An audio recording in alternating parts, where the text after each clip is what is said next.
یہاں تک کہ فرعون کی مقرر کردہ دائیاں بھی بنی اسرائیل کی باردار عورتوں کی نگرانی کیا کرتی تھیں۔ ان دائیوں میں سے ایک دائی حضرت موسیٰ علیہ السلام کی والدہ کی دوست بن گئیں۔ شکم مادر میں موسیٰ علیہ السلام کا حمل مخفی رہا اور اس کے آثار ظاہر نہ ہوئے۔ جس وقت موسیٰ علیہ السلام کی والدہ کو یہ احساس ہوا کہ بچے کی ولادت کا وقت قریب ہے تو آپ نے کسی کے ذریعے اپنی دوست دائی کو بلانے کے لیے بھیجا۔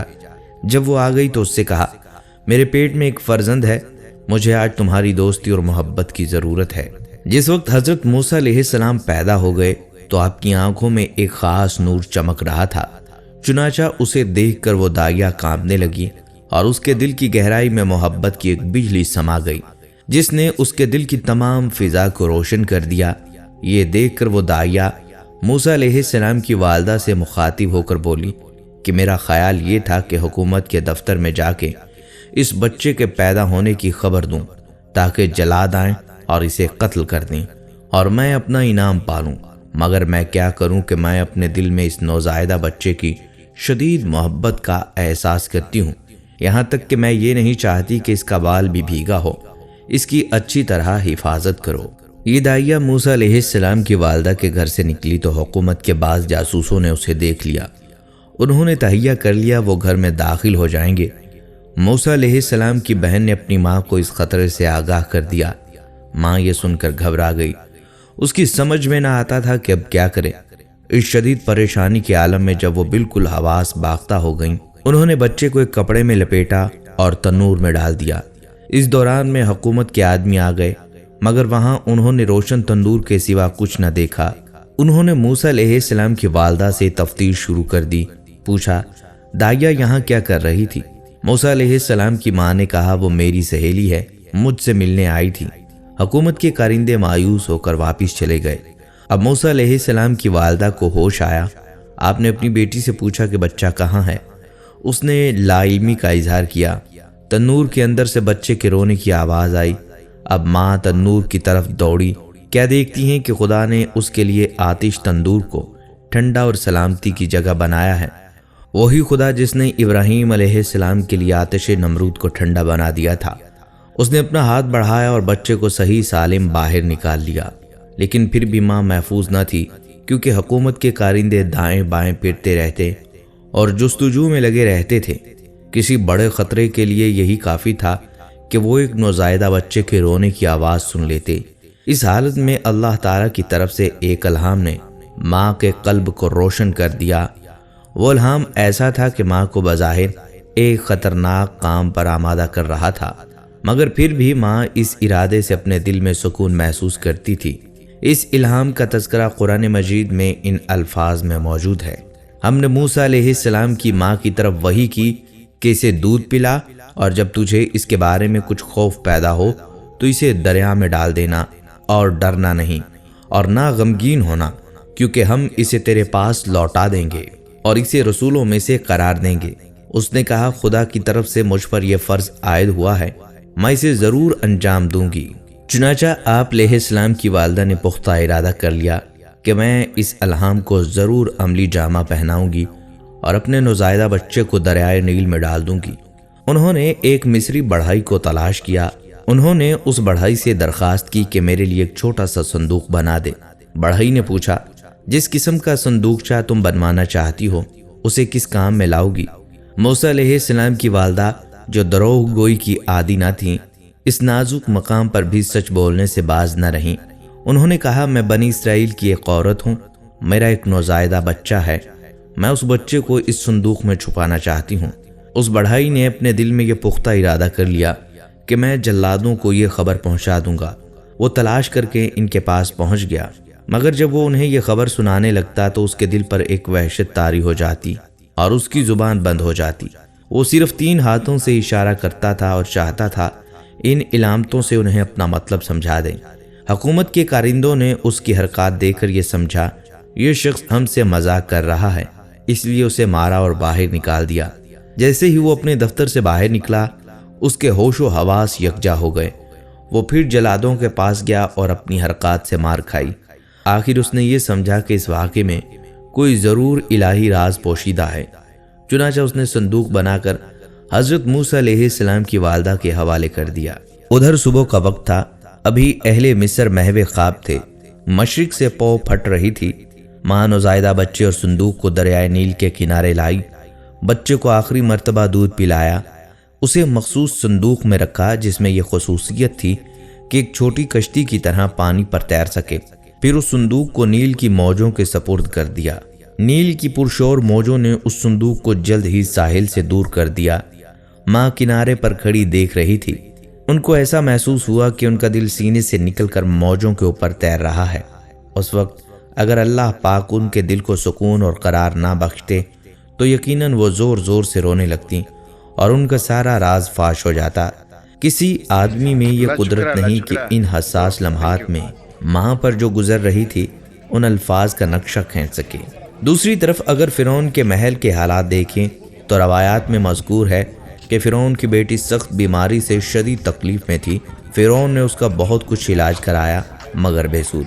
اس نے کاہنوں سے پوچھا، انہوں نے کہا، اے فرعون، ہم پیش گوئی کرتے ہیں کہ اس دریا میں ایک آدمی تیرے محل میں داخل ہوگا، اگر اس کے منہ کی رال اس بیمار کے جسم پر ملے گی تو اسے شفا ہو جائے گی۔ چنانچہ فرعون اور اس کی ملکہ آسیہ ایسے واقعے کے انتظار میں تھے کہ ناگہاں ایک روز انہیں ایک صندوق نظر آیا جو موجوں کی سطح پر تیر رہا تھا۔ فرعون نے حکم دیا کہ سرکاری ملازمین فوراً دیکھیں کہ صندوق کیسا ہے اور اسے پانی میں سے نکال لیں کہ اس میں کیا ہے۔ نوکروں نے وہ عجیب صندوق فرعون کے سامنے لا کر رکھ دیا۔ کسی کو اس کا ڈھکنا کھولنے کی ہمت نہ ہوئی۔ مشیت الہی یہ لازمی تھا کہ حضرت موسیٰ علیہ السلام کی نجات کے لیے صندوق کا ڈھکن فرعون کے ہی ہاتھ سے کھولا جائے۔ چنانچہ ایسا ہی ہوا۔ جس وقت فرعون کی ملکہ نے اس بچے کو دیکھا تو اسے یوں محسوس ہوا کہ ایک بجلی چمکی ہے جس نے اس کے دل کو منور کر دیا ہے۔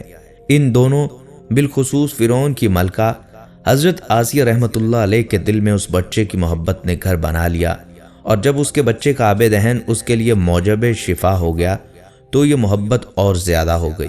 قرآن میں یہ واقعہ اس طرح مذکور ہے کہ فرعون کے اہل خانہ نے موسیٰ علیہ السلام کو نیل کی موجوں کے اوپر سے پکڑ لیا تاکہ وہ اس کا دشمن اور ان کے لیے باعث اندوہ ہو جائے۔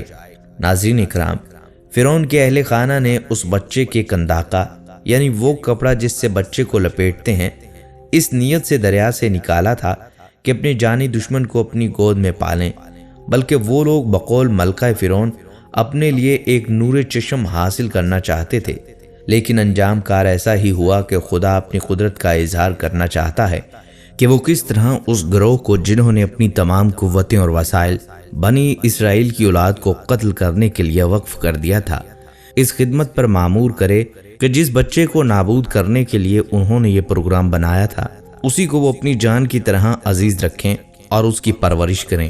قبطی زبان میں پانی کو منہ اور درخت کو سا کہتے ہیں۔ یہ صندوق پانی اور درختوں کے درمیان پایا گیا تھا، اسی وجہ سے حضرت بی بی آسیہ نے آپ کا نام موسیٰ رکھا۔ حضرت سیدنا موسیٰ علیہ السلام بچپن میں جب حضرت سیدنا آسیہ رحمۃ اللہ علیہ کی گود میں آئے تو آپ نے حضرت سیدنا موسیٰ علیہ السلام کے چہرے میں نور نبوت دے کر انہیں اپنا بیٹا بنا لیا، اور فرعون سے جو کہا اسے قرآن پاک میں یوں بیان کیا گیا ہے، یہ بچہ میری اور تیری آنکھوں کی ٹھنڈک ہے، اسے قتل نہ کرو۔ اس پر بدبخت فرعون نے کہا، اسے تم رکھ لو، مجھے اس کی کوئی حاجت نہیں۔ پیارے آقا حضرت محمد صلی اللہ علیہ وآلہ وسلم کا فرمان مبارک ہے، اگر آسیہ کی طرح فرعون بھی اس بات کا اقرار کرتا کہ یہ بچہ اس کی آنکھوں کی ٹھنڈک ہے تو ضرور اللہ پاک اسے ہدایت فرما دیتے جیسے آسیہ کو عطا فرمائی۔ ناظرین اکرام، ادھر جب موسیٰ علیہ السلام محل پہنچے تو آپ علیہ السلام بہت زیادہ بھوکے تھے اور دھیرے دھیرے ان کی بھوک میں شدت آ رہی تھی، جس کی وجہ سے وہ بہت ہی بے چین اور مضطرب ہو کر بار بار گریہ کر رہے تھے۔ ان کے رونے کی آواز فرعون کے محل میں گونجتی ہوئی ملکہ تک پہنچی، جسے سن کر ملکہ لرز گئی۔ فرعون کے سپاہیوں نے اس روتے ہوئے بچے کو سیراب کرنے کے لیے بہت سی دائیہ کا انتظام کیا، لیکن موسیٰ نے کسی بھی دائیہ کا دودھ نہیں پیا۔ اگرچہ حضرت موسیٰ علیہ السلام کی والدہ نے خدا پر اعتماد اور توکل کے ذریعے خود کو مطمئن کر لیا تھا، لیکن حضرت موسیٰ علیہ السلام کے مستقبل کے حالات سے باخبر ہونا چاہتی تھی، اس لیے آپ نے موسیٰ علیہ السلام کی بہن کلثوم سے کہا کہ ان کے حالات پر نظر رکھیں اور انہوں نے ماں کے حکم کو بہترین طریقے سے نبھایا اور خود کو فرعون کے محل میں پہنچا دیا تاکہ اپنے بھائی کے حالات معلوم کر سکیں۔ فرعون کے سپاہی کلثوم کو نہیں پہچانتے تھے۔ فرعون کے مخصوص سپاہی بچے کو لے کر محل سے باہر آ گئے تھے تاکہ ان کے لیے کوئی داعیہ تلاش کر سکیں۔ عین اسی وقت موسیٰ کی بہن کلثوم نے دور سے حضرت موسیٰ علیہ السلام کو دیکھا اور بہت ہی فراست و عقل مندی سے کہا، میں ایک ایسی عورت کو پہچانتی ہوں جو اس بچے کو دودھ پلا سکتی ہے، کیونکہ اس کا نومولود بچہ اس سے بچھڑ گیا ہے اور وہ آپ کے بچے کو دودھ پلانے کے لیے آمادہ ہے۔ فرعون کے سپاہی بہت زیادہ خوش ہو گئے اور ان سے کہا کہ فوراً اس عورت کو محل میں لے کر آؤ۔ کلثوم کو جیسے ہی سپاہیوں نے اجازت دی، وہ خوشی خوشی اپنی اماں کے پاس آئیں اور حضرت موسیٰ علیہ السلام کی سلامتی کی خبر دیتے ہوئے انہیں فرعون کے محل میں لے کر آ گئیں۔ موسیٰ علیہ السلام کی والدہ نے جب پروردگار عالم کے وعدے کو پورا ہوتے ہوئے دیکھا تو شکر الہی بجا لاتے ہوئے خدا کے اولو العزم پیغمبر کو آغوش میں لے لیا اور اپنے نور نظر کو دودھ پلا کر سیراب کر دیا۔ ناظرین، اللہ پاک نہیں چاہتا تھا کہ موسیٰ علیہ السلام حرام دودھ سے سیراب ہوں، بلکہ وہ اپنے ماں کے طیب اور طاہر اور پاکیزہ دودھ سے پروان چڑھیں تاکہ دشمنان خدا کے خلاف قیام کر سکیں اور مشرکوں اور ظالموں سے جنگ کریں۔ اس طرح حضرت موسیٰ علیہ السلام واپس اپنی ماں کی آغوش میں پہنچ گئے۔ فرزند رسول حضرت امام باقر علیہ السلام فرماتے ہیں کہ موسیٰ کو ماں سے جدا ہوئے ابھی صرف 3 دن ہی گزرے تھے کہ خدا نے بچے کو ماں سے ملا دیا۔ ان کی والدہ نے ان کو دودھ پلانے کے بعد حضرت موسیٰ علیہ السلام کو آسیہ کے حوالے کر دیا اور یوں حضرت موسیٰ علیہ السلام فرعون کے محل میں حضرت آسیہ کے پاس پروان چڑھنے لگے۔ یہ خدائی اتفاق ہے کہ حضرت آسیہ رحمۃ اللہ علیہ کا تعلق بھی بنی اسرائیل سے تھا اور وہ رشتے میں حضرت موسیٰ علیہ السلام کی پھپھو بھی لگتی تھیں۔ ناظرین، اب بات کرتے ہیں آپ کے ایمان لانے کی کہ آپ کب ایمان لے کر آئیں۔ ناظرین کرام، حضرت آسیہ اپنے ایمان لانے سے پہلے ایک نیک اور خدا ترس انسان تھی اور ایک سچے عقیدے اور حق کی روشنی کی تلاش میں تھی۔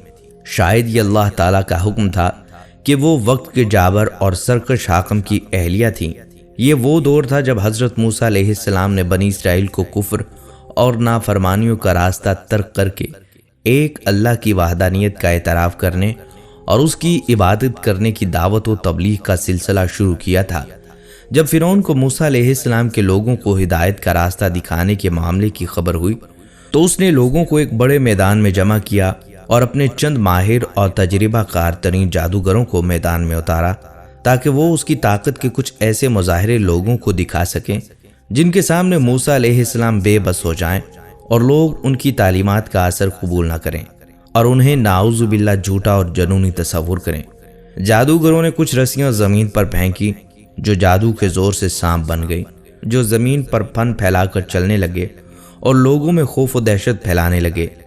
حضرت موسیٰ علیہ السلام نے اس کے جواب میں اپنا معجزاتی عصا زمین پر مارا، جس کے زمین پر پڑتے ہی زمین سے ایک اژدہا نکل آیا جو دیکھتے ہی دیکھتے ان سب سانپوں کو نکل گیا۔ جادوگروں نے یہ منظر دیکھا تو فوراً حضرت موسیٰ علیہ السلام کی دعوت و تبلیغ پر ایمان لے آئے۔ فرعون کو جب اس بات کی خبر ہوئی تو وہ توبہ طائب ہو کر ایمان لانے کی بجائے مزید سرکشی اور غیظ و غضب میں مبتلا ہو گیا اور حضرت موسیٰ علیہ السلام اور ان کے راستے پر چلنے والوں پر زمین مزید تنگ کرنے لگا۔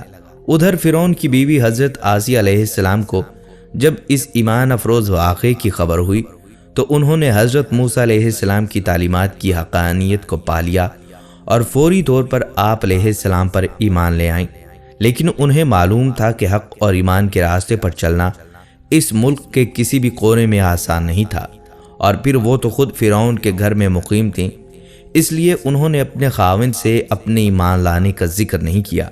ناظرین، فرعون نے اپنے اہل خانہ کی خدمت کے لیے ایک مشاطہ رکھی ہوئی تھی۔ بالوں کو بنانے، سنوارنے اور کنگھی پھیرنے والی عورت کو مشاطہ کہا جاتا تھا۔ آج کل کی اصطلاح میں اسے بیوٹی میکر بھی کہا جا سکتا ہے۔ فرعون کے اہل خانہ کی مشاطہ فرعون کو نہیں بلکہ اللہ تعالیٰ کو اپنا رب مانتی تھی۔ ایک روز یوں ہوا کہ فرعون کی بیٹی کی خادمہ اس کے بالوں میں کنگھی کر رہی تھی کہ یکا یک کنگھی اس کے ہاتھ سے زمین پر گر گئی اور اس کے منہ سے نکلا بسم اللہ۔ اس پر فرعون کی بیٹی نے خادمہ سے پوچھا، کیا میرا باپ فرعون خدا نہیں؟ خادمہ نے جواب دیا، نہیں۔ تیرا باپ خدا نہیں بلکہ خدا تو اللہ سبحانہ تعالی ہے جو میرا، تیرا، تیرے باپ کا اور سب کا خدا ہے۔ فرعون کی بیٹی نے پھر پوچھا کہ کیا یہ بات میں اپنے باپ کو بتاؤں؟ خادمہ نے جواب دیا ہاں بتا دے۔ فرعون کو جب اس بات کا پتہ چلا تو اس نے خادمہ کو بلوا بھیجا۔ جب وہ عورت بادشاہ کے سامنے پیش ہوئی تو بادشاہ فرعون نے پوچھا بتا کیا میں خدا نہیں ہوں؟ اس پر خادمہ نے جواب دیا کہ نہیں، تو خدا نہیں بلکہ میرا رب اللہ تعالیٰ ہے۔ فرعون نے بار بار یہ سوال دہرایا مگر خادمہ نے ہر بار یہی جواب دیا۔ فرعون ایک بار پھر آگ بگولا ہو گیا اور اس نے اپنے خادموں کو حکم دیا کہ ایک تانبے کا بڑا برتن لے کر آؤ اور اس میں تیل ڈال کر اسے خوب گرم کرو حتیٰ کہ وہ تیل کھولنا شروع ہو جائے، اور اس عورت کے بیٹوں کو اس کے سامنے ایک ایک کر کے اس تیل میں ڈال دو تاکہ وہ جل کر بھسم ہو جائیں۔ حکم کی تعمیل ہوئی۔ جلد ہی بڑے برتن میں ڈالا گیا تیل آگ کی تپش کے باعث کھول رہا تھا۔ خادمہ کے بیٹوں کو ایک ایک کر کے کھولتے ہوئے تیل میں ڈالا جانے لگا۔ اس کے بیٹے اس کھولتے ہوئے تیل میں گرتے ہی جل کر راکھ ہو جاتے تھے۔ فرعون کے خادموں نے اس عورت کے سب بیٹوں کو اپنی ماں کی آنکھوں کے سامنے جلا ڈالا۔ ایک ماں جو اپنے بچوں کو معمولی سی تکلیف پہنچنا بھی برداشت نہیں کرتی، اپنی آنکھوں کے سامنے انہیں جل کر راکھ ہوتا دیکھنا اس کے لیے کتنا تکلیف دہ ہوا ہوگا۔ اب خادموں نے اس عورت سے وہ آخری بچہ چھیننے کی کوشش کی جو شیر خوار تھا اور اس کی گود میں تھا۔ اس پر اس کی ممتا تڑپ اٹھی اور وہ چیختے چلاتے ہوئے فریاد کرنے لگی، تم نے میرے سب بیٹوں کو مار ڈالا، اس معصوم شیر خوار بچے کو تو اتنی بے دردی سے مت مارو۔ قریب تھا کہ وہ مظلوم خادمہ اپنے بچے کی جان بچانے کے لیے اپنے عقیدے سے پسپائی اختیار کر لیتی، لیکن اللہ تعالیٰ کے حکم سے اس شیر خوار بچے کو زبان عطا ہوئی اور اس نے یہ روح پرور الفاظ کہے، اے ماں غم نہ کر اور انہیں آگ میں ڈالنے دے، بے شک دنیا کا عذاب آخرت کے عذاب سے کہیں زیادہ ہے۔ اور یوں اللہ پر ایمان لانے کی سزا کے طور پر اس خادمہ کے سارے بیٹوں کو فرعون نے سفاکی سے اس کی آنکھوں کے سامنے قتل کروا دیا۔ ابن عباس رضی اللہ تعالیٰ عنہ فرماتے ہیں کہ 4 چھوٹے بچوں نے بچپن میں بات کی، وہ یہ ہیں عیسیٰ ابن مریم علیہ السلام، صاحب جریج، یوسف کی گواہی دینے والا، فرعون کی بیٹی کی مشاطہ کا بیٹا۔ بچوں کے قتل کے بعد ماں کو بھی مار دیا گیا۔ حضرت عبداللہ بن عباس رضی اللہ تعالیٰ عنہ سے مروی ہے کہ نبی اکرم صلی اللہ علیہ وآلہ وسلم فرماتے ہیں کہ اسراء کی رات مصر کے قریب ایک مقام سے مجھے نہایت ہی اعلیٰ خوشبو کی مہک آنے لگی۔ میں نے کہا اے جبرائیل علیہ السلام، یہ کیسی اچھی خوشبو ہے؟ تو انہوں نے جواب دیا کہ یہ فرعون کی بیٹی کی کنگھی کرنے والی خادمہ اور اس کی اولاد کی ہے، یہ خوشبو کی مہک اس کے جنتی محل سے آ رہی ہیں۔ یہ ہے اللہ پاک کی ذات سے محبت کرنے والوں کی شان۔ مشاطہ اور اس کے بچوں کو مارنے کے بعد فرعون جب گھر آیا تو اس نے اپنی بیوی حضرت آسیہ کو اس واقعے کے بارے میں بتایا کہ کیسے اس نے کسی اور خدا کا دعویٰ کرنے والی خادمہ کے بیٹوں کو اس کی آنکھوں کے سامنے زندہ جلایا۔ حضرت آسیہ علیہ السلام جو ابھی تک ایمان لانے کی بات اپنے خاوند سے چھپائے ہوئے تھی، یہ بات سن کر کانپ اٹھی اور بلند آواز میں کہا، تجھے بربادی آ جائے، وہ کون سی چیز ہے جس نے تجھے اللہ کے سامنے سرکشی اور گمراہی کے لیے اکسا رکھا ہے؟ یہ الفاظ سن کر فرعون حیران رہ گیا اور اس نے پوچھا کہ کیا تجھے بھی اس آدمی کی باتیں سننے کے بعد کسی جنون نے آ گھیرا ہے؟ اس پر حضرت آسیہ علیہ السلام نے جواب دیا، یہ جنون نہیں ہے، وہ آدمی اللہ کا نبی ہے اور اس کی باتیں برحق ہیں، اس ساری کائنات کا مالک اللہ تعالیٰ ہے۔ اپنی بیوی کے ایمان لانے کا انکشاف ہونے کے بعد فرعون پہلے تو انہیں لفظی جملوں اور طعن و تشنیع کی اذیت دیتا رہا اور اپنے عقیدے سے باز آ جانے کے لیے دباؤ ڈالتا رہا، اور پھر اس نے حضرت آسیہ علیہ السلام کی والدہ سے کہا کہ وہ اپنی بیٹی کو منع کریں۔ حضرت آسیہ علیہ السلام کی والدہ نے بھی علیحدگی میں اپنی بیٹی سے بات کی اور انہیں فرعون کی بات مان لینے کو کہا، لیکن آپ نے حق کا راستہ چھوڑنے سے صاف انکار کر دیا۔ کچھ ہی عرصے کے بعد فرعون نے اپنی بیوی یعنی حضرت آسیہ علیہ السلام سے کہا کہ تیری بیٹی کو بھی تیری طرح میرے علاوہ کسی اور خدا کا جنون سوار ہو چکا ہے، بہتر ہے کہ تو باز آ جا ورنہ مجھے کچھ تدبیر کرنا ہوگی۔ لیکن اللہ کی یہ نیک بندی اپنے فیصلے میں اٹل رہی اور اپنے عقیدے پر سختی سے کاربند رہی۔ فرعون نے حضرت آسیہ علیہ السلام کو سمجھانے میں ناکامی پر انہیں جسمانی اذیت دینا شروع کر دی۔ یہاں تک کہ ایک مرتبہ حضرت آسیہ علیہ السلام کے ہاتھوں میں کیل گاڑ کر انہیں آسمان کے نیچے اس طرح لٹا دیا گیا کہ تپتے ہوئے سورج کی شعاعیں براہ راست ان کے چہرے پر پڑتی تھیں، لیکن ان کا عقیدہ اور ایمان غیر متزلزل رہا۔ حضرت آسیہ نے اللہ تعالیٰ سے دعا کی، اے اللہ مجھے فرعون کے ظلم سے نجات دلا اور مجھے اپنے قریب کوئی گھر عطا کر اور مجھے بخش دے۔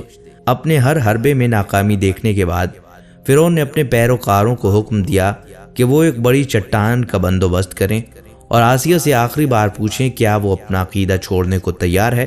اگر وہ ہاں کہہ دے تو اسے عزت کے ساتھ واپس گھر چھوڑ دیں کہ وہ میری بیوی ہے، اگر نہیں تو اس چٹان کے نیچے کچل دیا جائے۔ ایسا ہی کیا گیا۔ حضرت آسیہ علیہ السلام کو ایک بڑی چٹان کے قریب لا کر ان کے خدا کے بارے میں پوچھا گیا۔ حضرت آسیہ علیہ السلام نے نگاہیں اٹھا کر آسمان کی جانب دیکھا۔ انہیں دور آسمان پر ایک موتی جگمگاتا ہوا دکھائی دیا اور انہیں اطمینان مل گیا۔ انہوں نے ایک مرتبہ پھر اللہ تعالیٰ کی کبریائی بیان کی اور اللہ کے حکم سے ان کی روح قبض کر لی گئی اور خادموں نے ایک بے جان جسم پر ایک بھاری بھرکم چٹان گرا دی۔ آپ کا مزار مبارک مصر میں واقع ہے۔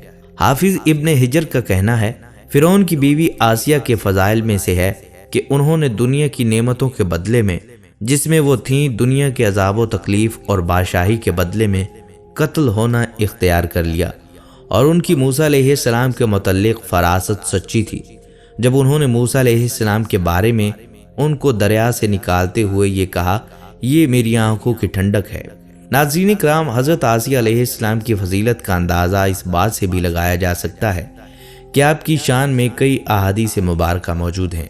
ابن عباس بیان کرتے ہیں کہ نبی صلی اللہ علیہ وآلہ وسلم نے زمین پر 4 لکیریں لگائیں اور فرمانے لگے، کیا تم جانتے ہو یہ کیا ہے؟ صحابہ کرام نے عرض کیا، اللہ اور اس کے رسول صلی اللہ علیہ وآلہ وسلم کو زیادہ علم ہے۔ نبی صلی اللہ علیہ وآلہ وسلم نے فرمایا، جنتی عورتوں میں سب سے افضل خدیجہ بنت خویلد اور فاطمہ بنت محمد صلی اللہ علیہ وسلم اور فرعون کی بیوی آسیہ بنت مزاحم اور مریم بنت عمران رضی اللہ تعالی عنہا ہیں۔ ابو موسیٰ اشعری بیان کرتے ہیں کہ نبی صلی اللہ علیہ وآلہ وسلم نے فرمایا، مردوں میں سے تو بہت سے درجہ کمال تک پہنچے ہیں، لیکن عورتوں میں سوائے فرعون کی بیوی آسیہ اور مریم بنت عمران کے کوئی اور عورت درجہ کمال تک نہیں پہنچی، اور عائشہ رضی اللہ تعالیٰ عنہ کی باقی سب عورتوں پر فضیلت ہے، اسی طرح جس طرح سرید باقی سب کھانوں پر افضل ہے۔ حضرت انس بیان کرتے ہیں، نبی صلی اللہ علیہ وآلہ وسلم نے ارشاد فرمایا، آپ کو کمال کے اعتبار سے دنیا کی سب عورتوں سے مریم بنت عمران اور خدیجہ بنت خویلد اور فاطمہ بنت محمد صلی اللہ علیہ وسلم اور فرعون کی بیوی آسیہ رحمت اللہ علیہ کافی ہیں۔ امام ترمذی نے اس حدیث کو صحیح قرار دیا ہے۔ ایک اور حدیث شریف ہے، فرمان مصطفیٰ صلی اللہ علیہ وآلہ وسلم ہے، جنتی عورتوں کی 4 سردار عورتیں ہیں، مریم، فاطمہ، خدیجہ اور آسیہ۔ ابن عساکر میں ہے کہ جبرائیل علیہ السلام آپ صلی اللہ علیہ وآلہ وسلم کے پاس آئے۔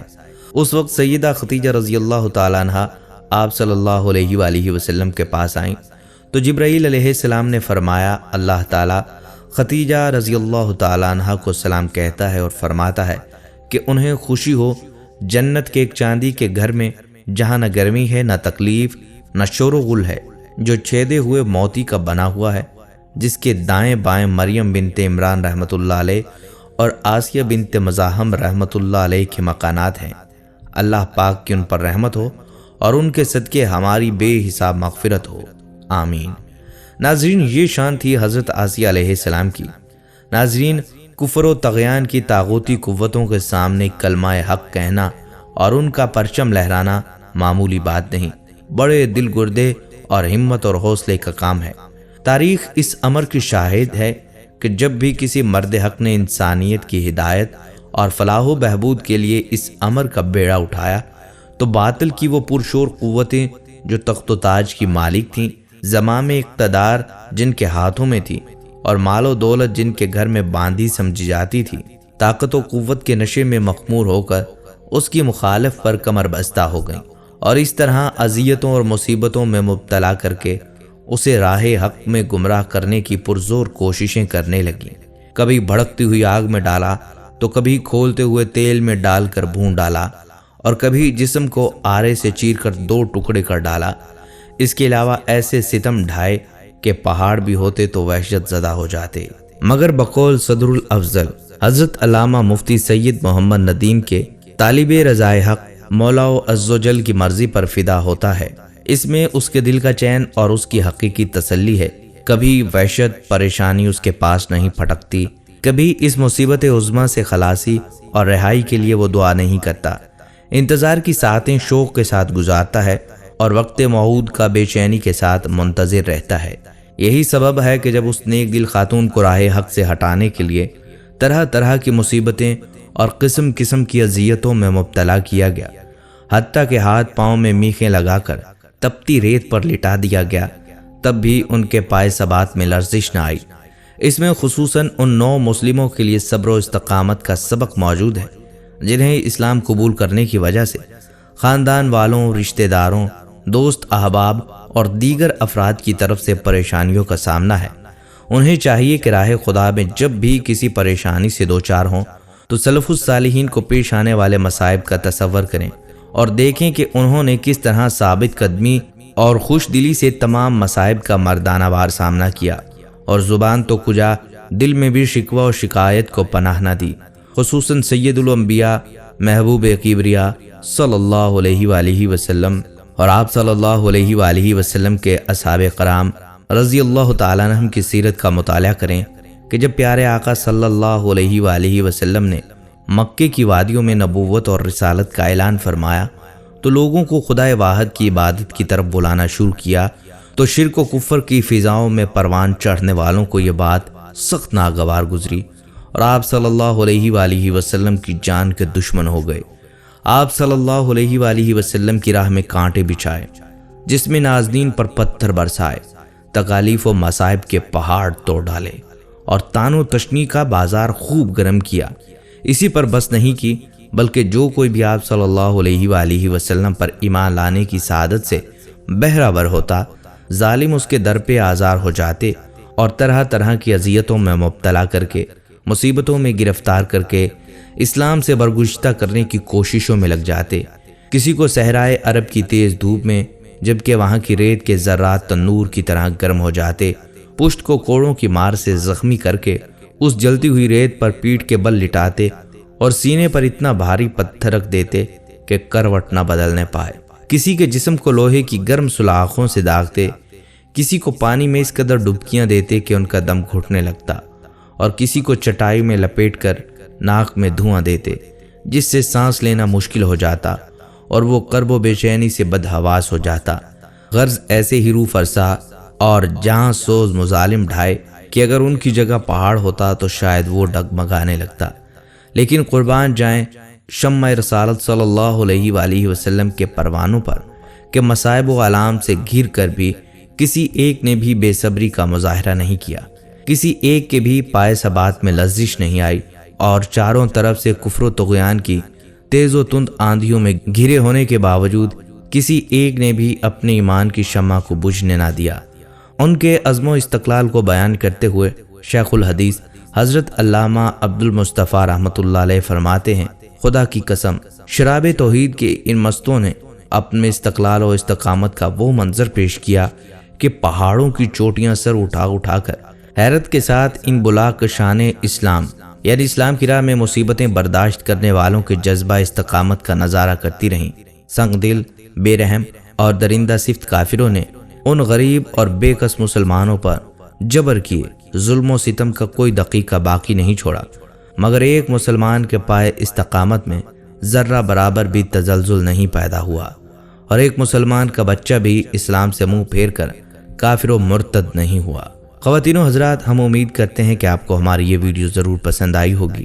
اگر آپ کو ہماری یہ ویڈیو پسند آئی ہے تو آپ سے گزارش کرتے ہیں آپ ہمارے چینل المتحد اسلامی کو ضرور سبسکرائب کر لیں اور ساتھ ہی لگے بیل کے بٹن کو بھی پریس کر لیں تاکہ آپ کے پاس ہماری آنے والی مزید معلوماتی ویڈیوز کا نوٹیفیکیشن بر وقت ملتا رہے۔